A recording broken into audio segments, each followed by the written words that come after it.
I have to say that as we sit here and faff around about how we're going to start, Jamie, I cannot believe we're talking about Epstein. I have not been into it as a, international anchor. I haven't been really paying that much attention, thinking it's just a typical crazy MAGA US conspiracy theory ruction that will soon blow over. But clearly it hasn't blown over, so we're going to do what we can on various issues around it in this episode. Here's our take on it. So this week we're going to ask, we are diving into the Epstein situation. And we're going to ask not to go over the nitty gritty of what's been dominating the media for the last week or more, but what does the focus on this mean in terms of our wheelhouse, which is foreign policy, and how we actually keep the focus on a lot of other things that matter as well. And more importantly, for those who have extreme views of Donald Trump, whether pro or against, is this something that is going to affect him in the short, medium, and long term?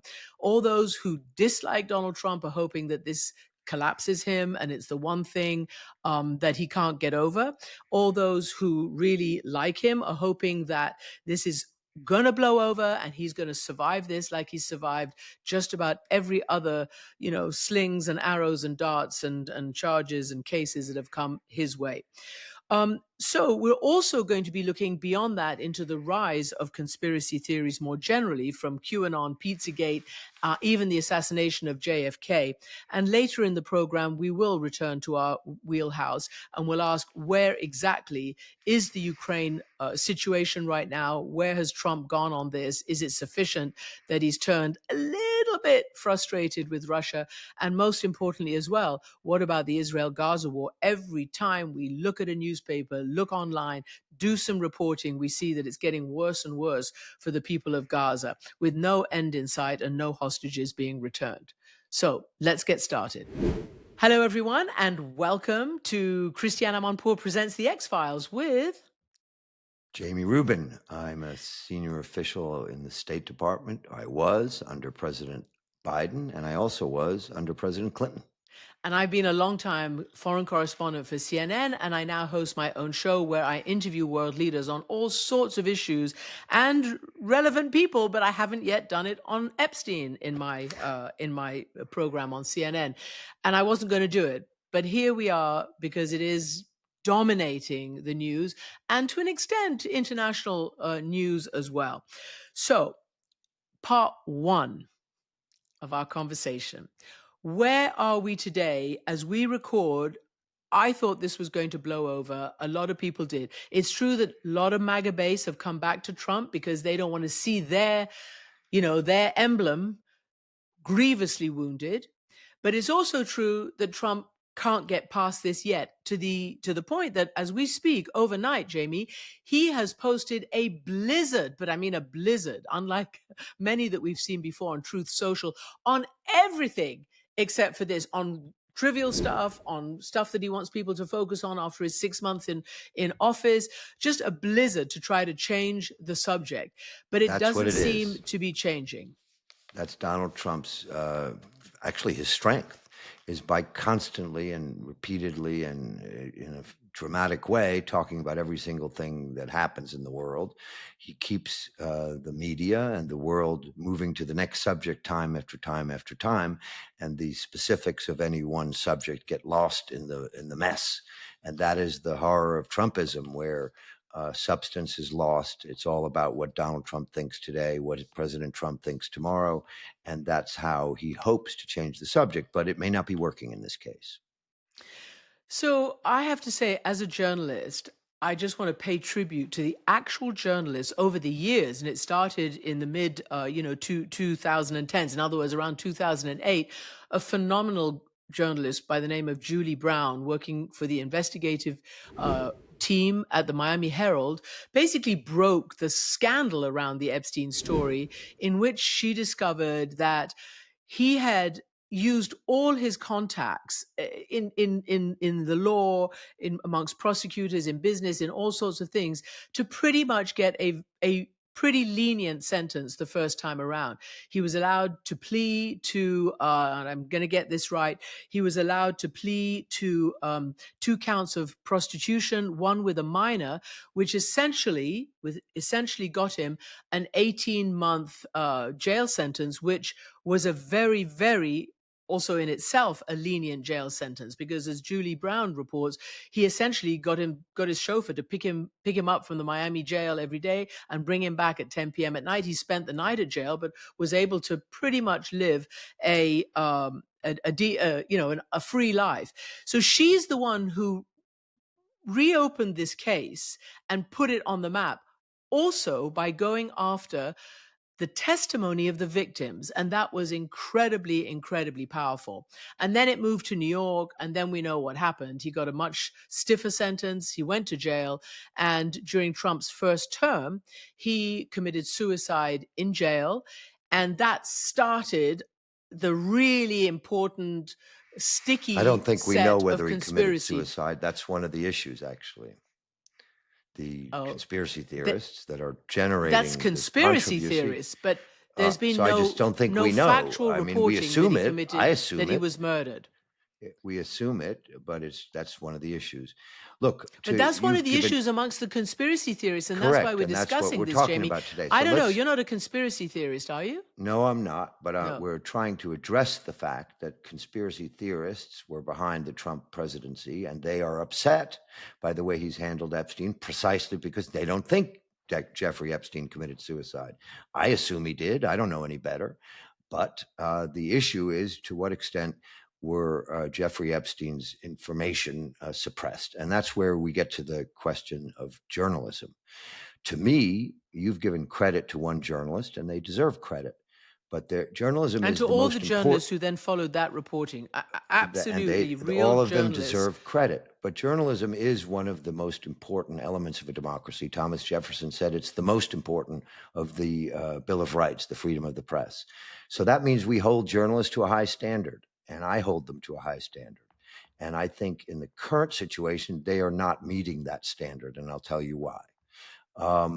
There is an author who's won awards for a National Magazine Award, who's written books, who was a regular on national television and quoted widely in journalistic mainstream media, who's suddenly not able to publish, not able to appear on television, not able to tell the world what he knows. And that's a man named Michael Wolff, who says that he interviewed Jeffrey Epstein for 100 hours of tapes that he's got on tape of Jeffrey Epstein talking about himself to try to get Michael Wolff to write about him. But in those tapes, that is official, those are tapes. This isn't hearsay. This is someone who's got it on tape who says, and two things about it jumped out at me when I listened to Jeffrey Epstein discussed by Michael Wolff. One, that he believes that Jeffrey Epstein and Donald Trump were the best of friends, that each of them was their best friend over their lives because of what they did during the 80s and 90s, chasing women, hanging out in fancy parties, flying planes, making money, all of that. That's interesting to me, that the man, as Wolff puts it, who's considered the worst person on the planet, Jeffrey Epstein, who ended up thinking that Donald Trump was worse than him. That's interesting. And you know that because you heard that in the tape? I heard Michael Wolff describe his 100 hours of conversation. Michael Wolff was good enough to go on television over and over again during previous eras on mainstream media across the board. But when it comes to this subject, he himself says he can't get attention. He was interviewed by David Remnick, the editor of the New Yorker magazine. I listened to it. And he says one thing, what I just said about best friends.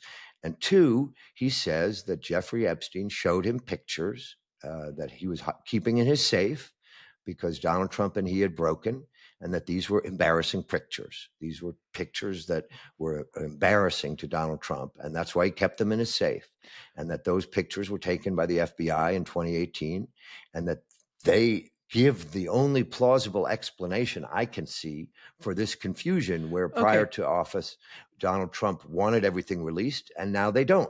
Okay, And so let all me I would ask you say this. Let me It- ask you this, because this is the sure. furore, right? That Hmm. Trump ran, and all the, well, a lot of the people who populate his cabinet and his deputies, like the deputy FBI, Bongino, like Pam Bondi, like a whole bunch of people, uh, ran with this Epstein conspiracy. The client list, which now Pam Bondi, the AG, says doesn't exist, that it was on her desk, she said, for review, but now she says there was no client list, or at least there's no there. Bongino, the deputy FBI director, who was a podcaster, went on and also really ramped up this conspiracy theory, went on Fox at the height of this and was quite tearful. And he said, now that I'm part of a cabinet, I actually have to do things that are considered best for my country. And as a way to try to dodge MAGA fire, because MAGA is saying, how come you guys said that you were going to, unleash all this stuff, and now you say there's no there. And then the other question, which people have raised, is that if these whatever pictures, documents, whatever you're saying, Michael Wolff has, were in the possession of the FBI. They were there since 2018. That means they were there during the Biden administration. Why wouldn't the Biden administration, in some way or another, have used them for their own political That's easy to benefit? answer, Christiane. That's easy. The Biden administration adopted the normal procedure for a president and a Justice Department, and that is to not interfere, to not tell them what to do, to not act like the FBI and the Justice Department are just lawyers who work for the president and can do whatever he says. In fact, Joe Biden gave Merrick Garland, the Attorney General, a pretty wide swath, so much so that Garland is the person Biden most regrets hiring, because he gave such a wide swath and didn't do many things that people in the Democratic Party thought were appropriate, namely begin the prosecution of the January 6th protest against our government, when an attempt was made to interfere with our government by taking over the Capitol building. And he didn't investigate that. He didn't pursue that. He didn't do that until Congress, led by some brave leaders, including Liz Cheney on the Republican side, and other Democrats who had hearings in which they demonstrated for all to see the crimes that were committed on January 6th. So that was Garland's approach to the Justice Department. So it's very easy to explain why Joe Biden didn't order the release of damaging photographs of Donald Trump, because he didn't abuse his power. He didn't use government as a tool to penalize those who's against him and support those who are for him. That's not what government is designed to Okay, do, can we also especially just the Justice understand? Department. Okay, you've described Michael Wolff saying that there are at least one, embarrassing picture. He said to David Remnick, it was around a pool, and whatever. But you're not saying, because maybe that's why the Justice Department didn't do anything with it under Biden, that there's anything illegal. It might be, you use the word embarrassing. That's right. But here's the point. Um, the campaign manager, Steve Bannon, essentially the campaign strategist, when he met Jeffrey Epstein, and this was reported again by Michael Wolff because he was there when they met. And Steve Bannon said to Jeffrey Epstein, the only thing I was worried about in the 2016 campaign was you and what you could do to Donald Trump. There is something that people in the Trump orbit are extremely worried about. I don't know what it is. Michael Wolff says it's these pictures, among other things. And all I can say is why suddenly the people that demanded government release all these information about Jeffrey Epstein, why suddenly they're saying they can't. And I think Jeffrey Epstein's explanation and Michael Wolff's explanation is the first plausible one I've heard, that there are embarrassing pictures about Donald Trump that they don't want to release. Now, just to be clear, and I know this, but also David Remnick, you know, brought it up in a friendly but journalistic, account holding way. He said to Michael Wolff in his interview, he said, "Look, Michael, you have also faced quite a lot of controversy in your writing." He wrote 4 books on Trump. I think one was called Fire and Fury, the other one was called Siege, and then a couple of others whose names I've forgotten. But of course, a lot of the details have been vigorously disputed, notably by the Trump and his allies. But that's one of the reasons why, in this moment, he's probably finding it difficult to tell his Right, but here we story. have an easy Um, answer to that. It's on tape. These are tapes. Editors and the That's what he country. says. We haven't heard the He tapes. says, right. So Yeah. it's easy to figure out whether there's something false about his charges, his claims, his assertions.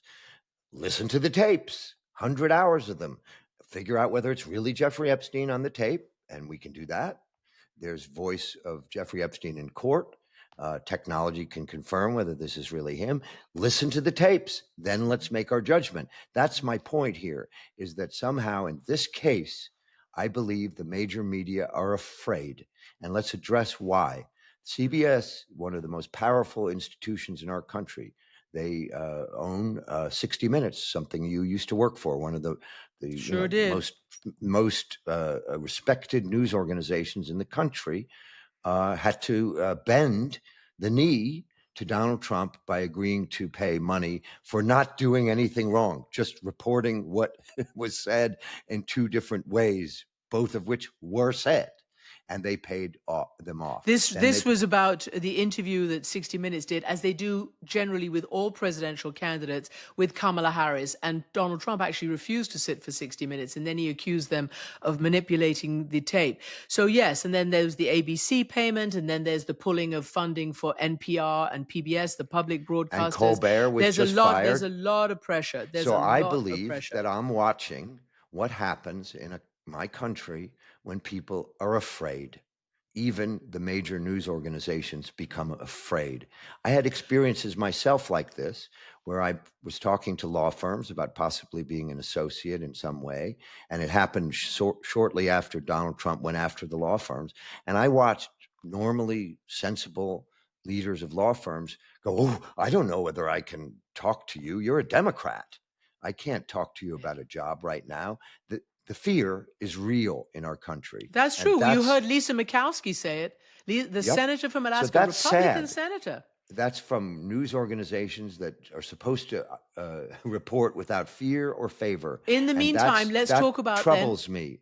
That's troubling, and it should trouble everybody in a democracy. And let's just say that trend is also giving comfort and aid and succor to authoritarians and dictators and illiberal Democrats around the world. They say, oh, well, if the United States can do that to their journalists, well, we can certainly continue doing it to us. But, Jamie, what about the Wall Street Journal? Because it did go ahead and publish one of the latest bits of news about this, and that was reportedly that Trump had written a birthday message to Jeffrey Epstein, along with I'm going to quote here, a bawdy drawing of a naked woman that he sent for Epstein's 50th birthday. Now, Trump, according to media reporters and others, even tried to, or even did call the editor-in-chief of the Wall Street Journal to try to get it not reported. The Wall Street Journal did report it, and now Trump is suing Rupert Murdoch, which is, talk about a cycle, my goodness me. I mean, Rupert Murdoch, who took his own network all the way to basically lying about the 2020 election and the voter, machines, and had to pay a gazillion, nearly $1 billion in restitution to one of those. It was called Dominion, the company, is now being sued. Oh my God. I don't know where this ends, honestly. Well, let's address the whole thing underneath it in our next segment, which is, how did we get to a point where conspiracy theories are so relevant to our politics? So let's just play, before we do that, Trump so angry with MAGA voters who have been pushing him to deliver on what he promised during the election, which is, in other words, to publish all the so-called Epstein Files.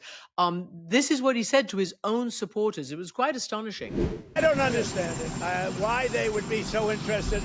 He's dead for a long time. He was never a big factor in terms of life.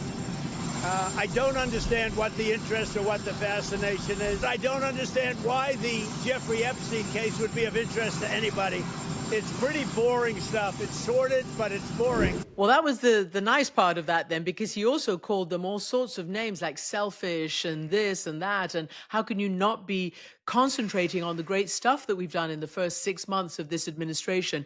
And I think on that front, we should just I'm going to read the latest poll because the Epstein story is a big liability. CBS YouGov finds that 75% of Americans disapprove of the administration's handling of matters related to Epstein, and 89% want the Justice Department to release all the information it has on the case, which, And that's yeah. probably why I feel a little better this week, which is when the polls move, you find the cowardly politicians suddenly get more spine, and maybe both on the Democratic side and the Republican side, seeing that the country is interested, the country won't penalize them for focusing on it.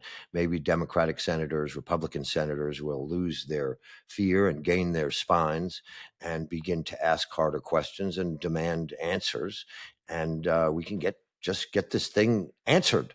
You know, I served in So just quickly, before we go to Jamie, because we're about to go to the next part, but answered. Okay, so is Trump asking AG Pam Bondi, Attorney General Bondi, to release grand jury testimony? Is that going to answer? No chance. That's very targeted and very simple stuff that is intended to avoid answering all the questions. That's another diversion. We heard Trump, as you said, wake up this morning and try to divert the world by talking about all sorts of other things. The grand jury testimony is another diversion. People want to know what's in the files. And an author who's received accolades in journalism says there are embarrassing things in those files about Donald Trump, who he says Jeffrey Epstein called his best friend, or alluded to the fact that they were best friends. And that's significant. Jeffrey Epstein and Donald Trump, best friends. That's interesting. That's worthy of news. That's worthy of investigation.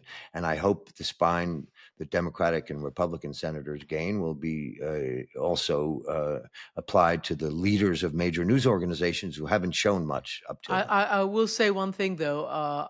The doodles, whatever you call them, the drawings that Trump does do and has done over the years and has auctioned them for actually quite a lot of charity cases in New York in the early 2000s, they're pretty good. He's actually quite a good drawer. But that's not the point. We're going to talk more about actually how Trump is a big conspiracy theorist himself. You remember, he was the one who started the whole, was Obama an American-born citizen, all the rest of it, the so-called birther conspiracy before that election or around that election. That's when we come back after a break. Okay, Jamie, this segment we're going to try to broaden out on the bigger part conspiracy theories have played, most particularly in American history and politics, and to an extent also around the world. But in the question of how damaging could this be for Trump, this Epstein, kerfuffle, let's play something that I think all of us were shocked by, that Trump said and announced before he was elected the first time. I think it was in 2015 during the first election campaign. My people are so smart. And you know what else they say about my people? The polls. They say, I have the most loyal people. Did you ever see that? Where I could stand in the middle of Fifth Avenue and shoot somebody and I wouldn't lose any voters, okay? It's like incredible. So I'll never forget that. He was quoting polls, but it was still, and it's repeated over and over again, this statement, because up until now, Jamie, he has been Teflon, really, to the extent that he was able to deflect everything that any other politician probably would have been felled by, and he was reelected. So what do you think? I mean, do you think this is going to damage him? I don't know. I don't know. I know that the MAGA base, so to speak, the leaders of the MAGA base are starting to say some pretty aggressive things about Donald Trump. You've seen people like Joe Rogan and others say things like, "You're not the Pope, dude. You still need to be transparent. You need to tell the truth to us. You're not the Pope, bro," is what Alex Jones said on his podcast. That famous activist Laura Loomer has said that she thinks this could quote, consume his presidency. I don't know, but I know that the power of Trump flows directly from the loyalty of his base, which scares other Republicans from doing their jobs. And we've seen that over and over again. They're afraid of being primaried, of being targeted by Trump. If he loses that power, that politics is based on, the power to scare his fellow Republicans and to some extent the Democrats, then it will change his presidency. Whether it will consume it or whether it makes him a lame duck or anything worse than that, I kind of doubt. But I think it does reflect the fact that Donald Trump somehow took over the Republican Party with these crazy conspiracy theories. They let him do it. They started changing all their policies across the board on foreign and domestic policy to satisfy Trump. Maybe they won't do that anymore. That will change American foreign and domestic policy. That will change the way our country operates if MAGA starts moving away from total loyalty to the president. And that's a big if, because then who, by the way, who would be the next emblem for MAGA? That may be what this is about, is people looking beyond Trump. I don't know. So, yeah, I'm not sure that. Well, I'm not sure. Who knows? It's very, very strange and fickle and beyond. But remember, let's talk about who these people are that came to power. Yes, but then let's talk about the big, the big issue of conspiracy theories. Because to be fair, Trump did start. Well, he was a huge proponent of some of these huge, conspiracy theories, like the endless. What was it called? The really foul accusations against Barack Obama, suggesting that he had not, saying that he had not been born in the United States, that he was Kenyan born. And I remember being at the White House Correspondents' Dinner in whatever year it was, 2010, I think. Were you there too, Jamie? When Obama, we were together. Yes. Yeah. I was with ABC then. Brought his, and I actually, we were on the table. And I could see where Trump was. He was sitting with Lally Weymouth, who was a friend of yours at the time, still, the daughter of the late Kay Graham, who was the owner of the Washington Post. And Trump was her guest. And I remember being able to look straight down at him, and he was going white and mottled when Obama because really they were roasted making him on fun it. of him. Yeah, and showed him the birth certificate. Finally, Obama had to bring out his birth certificate. But that stuff has a seriously corrosive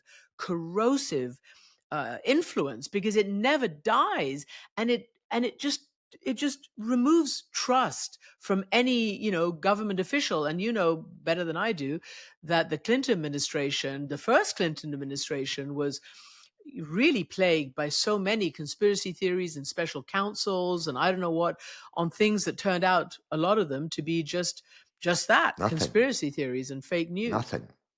So I think this is an interesting topic. I'm not an historian of Americans'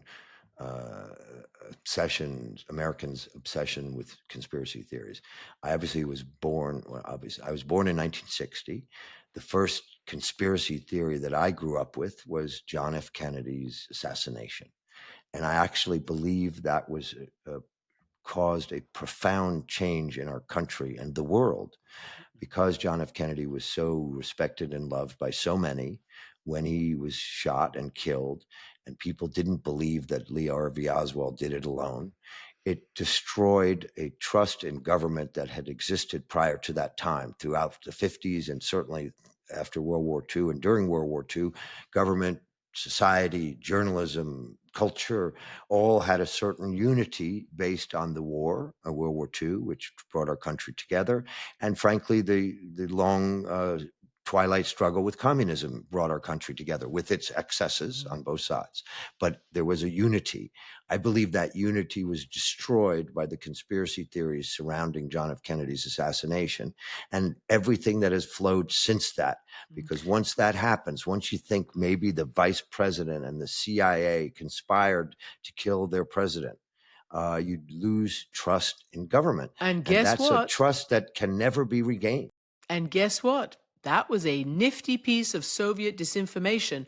I just interviewed Tim Weiner, the wonderful journalist who's been writing and chronicling about the CIA. He's got a new book called The Mission, and it's about the CIA post 9/11. And you remember there were conspiracy theories about that too. Did America cause 9/11, et cetera, et cetera. But on the Kennedy assassination, of course, this is FBI purview, but a majority of Americans at that time, tens of millions, he reminded me, basically believe still that the CIA killed JFK, which he explained, was Soviet disinformation. If I'm not mistaken, they planted it in an Indian publication in the country of India, and from there it morphed and became absolutely and it was the KGB who did it in Exactly. 1967. And the And KGB is very intelligent. They use intelligent sounding things. I learned this during my struggle on yeah. information warfare in the Biden administration.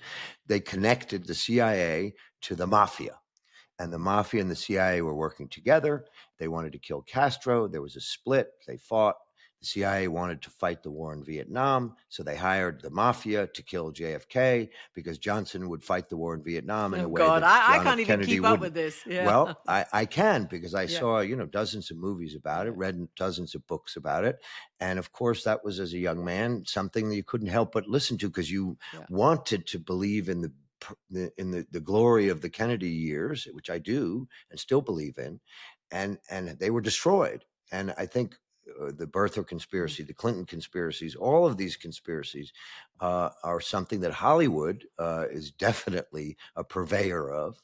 Movie after movie after movie is about government's perfidy, government's lying, government conspiracies to kill their opponents, to kill Americans, things that, having worked in government for almost 16 years, I consider impossible. But yet most people believe that. I still often in my personal life run into very intelligent people, and I have to persuade them that government couldn't do that because they couldn't get away with it. That secrets can't be But the held. sad thing is, we just finished on this the Kennedy thing because it's really unbelievable that all these years later it persists. That it was the KGB who planted it in '67, but Weiner likens it to a virus, and I think that's really interesting. It's a virus, and in the absence of good journalistic reporting, which we're getting drowned out now by all these influencers and social media and podcasters and this and that. It's really difficult, and in the absence of good governance by officials too, because sometimes there's bad governance, and that leads and lends credibility to conspiracy theories. And it obsesses people no end. And of course, the CIA and others have had plenty for us to obsess about, all their interferences overseas and coups and backing of military juntas and things like that. I mean, so the thing that I think is interesting about this one, the Epstein thing, and all the other ones, is it was kind of explained that a conspiracy theory is not just a lie. It's a kernel of truth or questioning that then becomes, the obsession of people who believe that there's one rule for the elite and another rule for everybody else, that there's, people in high places who, help those who are in trouble sort of get out of trouble. And there are real reasons why people obsess about it. They drag all these little threads out of a teeny kernel that they then, they get led to the well, so to speak. What I find troubling and interesting and worthy of consideration is the way in which social media and conspiracy theories merge their powers. Yeah. Because prior to social media, the conspiracy theorists had trouble meeting each other, talking to each other, and building their own networks of conspiracy. Well, in the exponential way that they can, but believe me, they really could even before. Right, but I think you've used the word that I was making the point, in the exponential way that they can now, that the conspiracy theorists can find each other very easily on social media, on going back for the last 20 years. And that is built up both on the right and the left, and a more powerful, more significant, more unified theories of right and left conspiracy theories, because they can meet each other and they can spin each other up and make things more significant. So those conspiracy theorists could find each other in the old days, but they weren't as significant. And since the social media era has damaged the uniformity of a set of facts that our country believes in, these right and left people can spin each other up. And that's why conspiracy theories have such an impact on our politics, because they build the hatred by the right of the left and the left of the right. And that troubles me. And that's how it's exacerbated. That hatred has been built up over many issues, but the conspiracy theorists become the most intense, like the ones who thought there was Pizzagate and the ones who all of that stuff. Yeah, and for some reason, the modern conspiracy theorists are obsessed by pedophilia. Now, it is really good for people to be really careful about it, and clearly the investigations and the trials have shown what the Epstein, his horrendous history with minors and his groomings and this and that. Absolutely horrendous, and the victims' testimonies. But that is something that really motivates a lot of modern conspiracy theorists. For instance, as you just said, the Pizzagate thing, and that was directed against Hillary Clinton. So it's just, I don't know the answer. I really don't know the answer. I don't know whether there is an answer actually to somehow. No, there isn't. There's an no answer to ending the conspiracy theories. No, and, There's no and the answer. connection to our work in foreign affairs, as you mentioned with the KGB, is that in this era, with these ability to get the right fighting the left fighting the right, what the Russians have, and the Chinese to some extent have learned how to do is to play into those animosities by finding good examples that fit those conspiracy theories and inserting them into the information domain.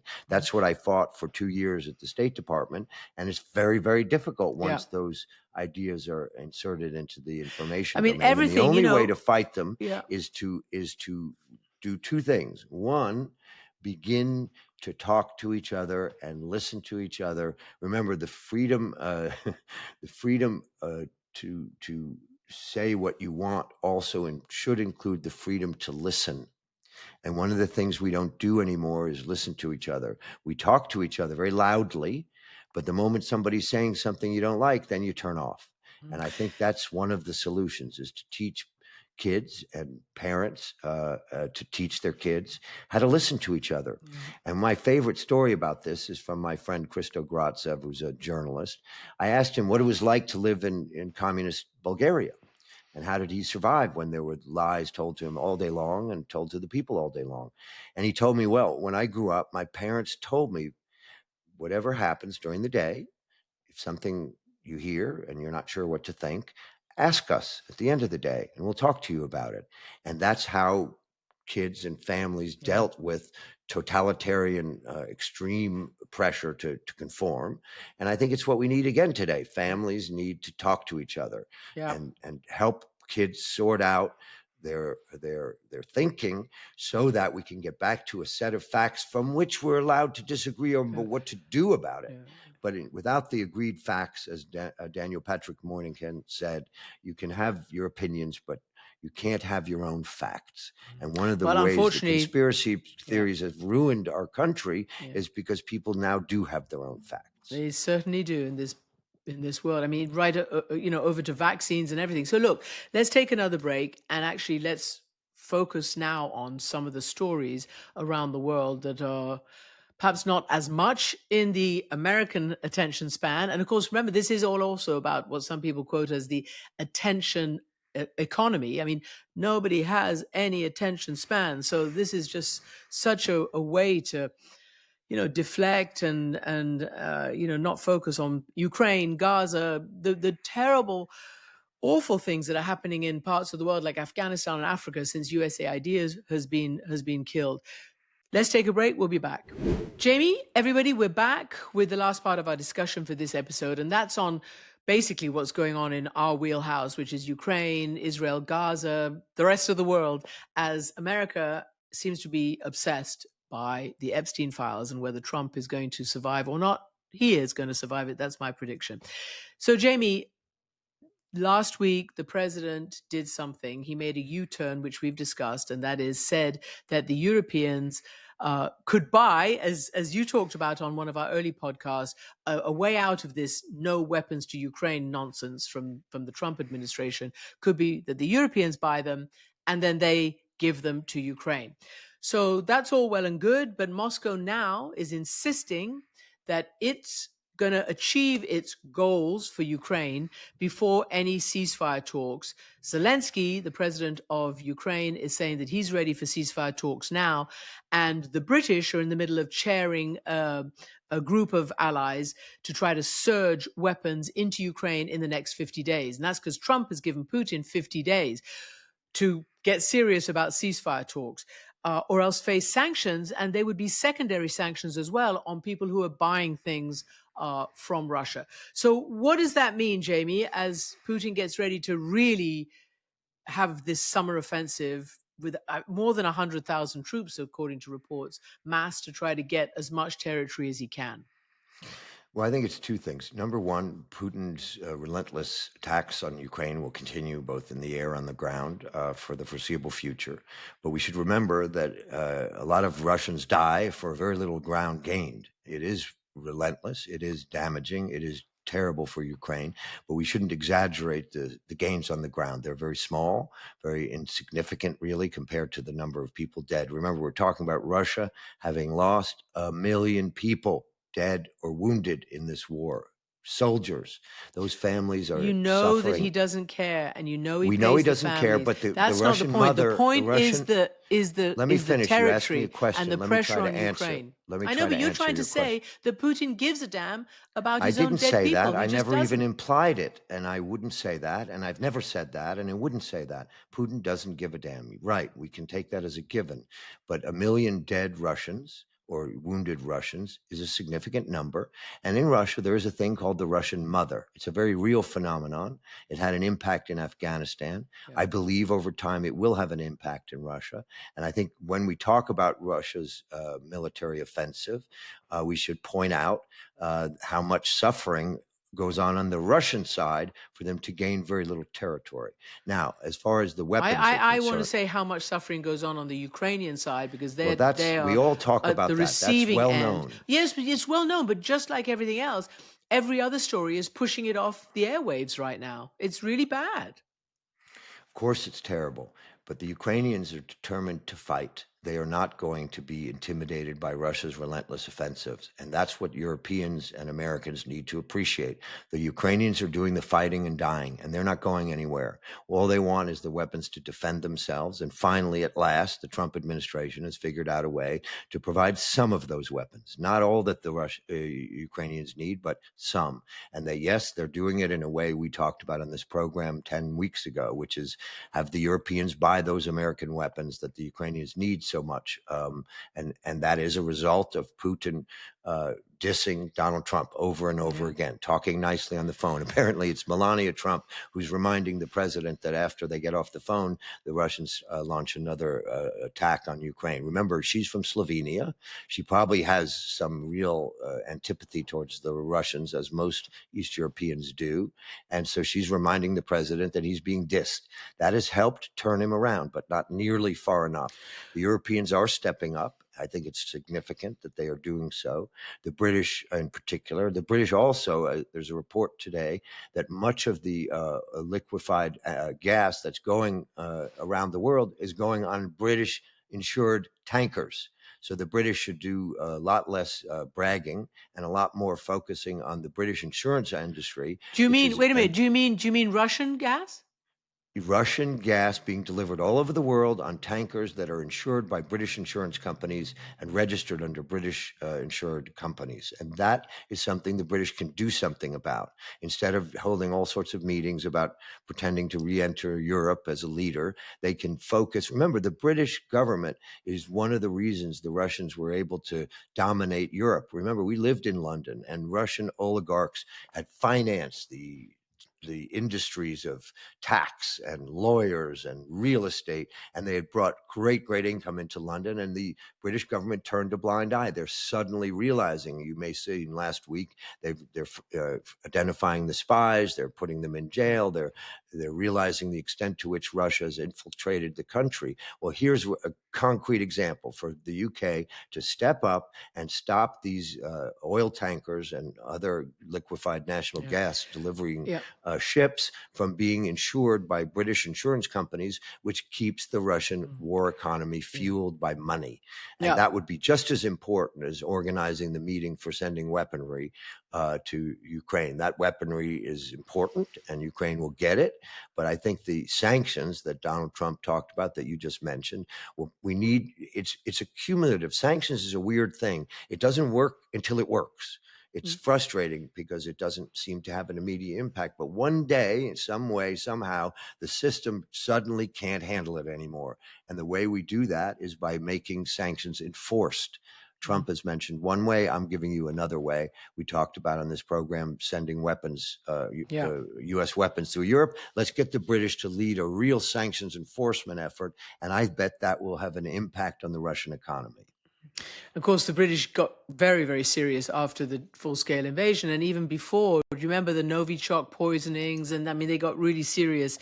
It's taken a while, though, to turn around the British economy. But I have to point that out, because Russia actually attacked people on British soil. Absolutely. Now, also, it is time, Jamie, for the American administration to demand and use all their powers to get a ceasefire. Whatever threats, whatever leverage, whatever they can do in Gaza every single day now. And it looks crazy. It looks like it's just gone to a level that we can't even understand. From bombing, a Catholic church, which then Netanyahu had to apologize for last week, to now there's reports of people having been killed just trying to get food near a border of Gaza to Israel. They're just desperate. And apparently the reason was there was just too much crowds. Well, desperate people are going to want, they're going to want food, and it's going to get very, very difficult. There are reports from Gaza, from the Gaza officials, the health officials, that at least 20 people have now died of what they say is starvation. And we have a new Israeli air and ground offensive into a place called Deir Bala, which is in central Gaza, after having been dropped leaflets and told to evacuate. I mean, seriously, what is going on? Last week, we talked with, your former boss, Antony Blinken, who said the Israelis, have achieved their military aims a year ago.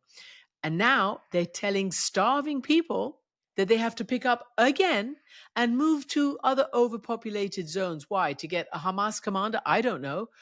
But this is now going completely crazy, it seems. Well, where are the hostages? And no end in sight for the hostages either. There's an odd silver lining here. I saw in one of the more odd things, White House officials actually expressing frustration about the Israeli government in the sense of their bombing in Syria. And I think this could be a way for the Trump White House to begin to finally realize their problem with Netanyahu is that all he knows how to do is support military objectives in Gaza, support military objectives in Lebanon, support military objectives in Iran, and now interfering completely out of order with the internal affairs in Syria. Syria is, interestingly, something that Trump is proud of. Remember, he did something that I give him credit for, is he met with the new leader of Syria. He ignored the leader's past history with extremist terrorist groups and said, okay, I'm going to give you a chance. And he did something that I doubt a Democrat would have done so quickly, which is lift all this or suspend all the sanctions on Syria. So he's now invested in progress in Syria. Trump actually gets credit because, as I think you know, during his first term, he saved the last piece of Syria in Idlib when he threatened Putin and Assad not to go in there, and they didn't. And that's from the place from which al-Shara came, and the Syrian revolution succeeded in overthrowing Assad. So Trump has an investment, in a way, in Syria moving in the right direction. Israel is making that extremely difficult. What business it is of theirs between the Druze and the Syrian government figuring out how to live together and protect each other and avoid a civil war? Why are the Israelis interfering in that? They say they're protecting their Druze, their loyal Druze. They're just doing what their Druze are asking them to do. That's arrogance. Israel doesn't rule in the Middle East. Israel shouldn't rule in the Middle East. They are not the arbiters of what should happen. Yeah, but they've taken that countries. Position, Jamie. They bombed all over the Middle East, and, That's my point. And everybody's been praising them, as far as I can see. And now they may have done what often happens: is you take your arrogance one step too far, and then you get a comeuppance. And I am hoping, because I like to find silver linings, sometimes they turn out to be true, that this may be their comeuppance, where Trump actually gets infuriated with Netanyahu because all they know how to do is to use military force, and they're very bad Well, at turning that military force into a success through diplomacy. They yeah. can't do it in Iran. They can't do it in Gaza. They can't do it. The only place they did it was in Lebanon, because we insisted on it, and Biden succeeded in ending the war in Lebanon through intense diplomacy that the Israelis eventually acquiesced in. Now it has to happen in Gaza. It should be happening in Syria, and it should be happening in Iran. And maybe, just maybe, this bombing in Syria was a step too far for the Israelis. I'm hoping, Well, in terms of Trump let's responding. hope that the Trumpies can get angry at that and have some humanitarian, care and motivation for what's happening in Gaza 20 plus months on. It is now, it has been for a long, long time, unconscionable and self-defeating. And and they won't let us in to report it. It's just a nightmare for those people. Anyway, that's it for this episode. Thank you all for listening. Make sure you're following the feed so that you never miss an episode. And we will see you as usual on Thursday for our bonus Q&A part of it. Keep them coming, as we do like to hear from you. We do like to answer you. So email us at amanpourpod@global.com. Find us on social media at amanpourpod. And you can listen to Christiane Amanpour Presents The X-Files on Global Player. Download it from the app, or download it from the App Store, or go to globalplayer.com. I'm still confused. All right. Bye, Jamie. Well, we're doing fine here. We're week 11. We're doing just fine. Yeah. See you next time. Bye. Bye.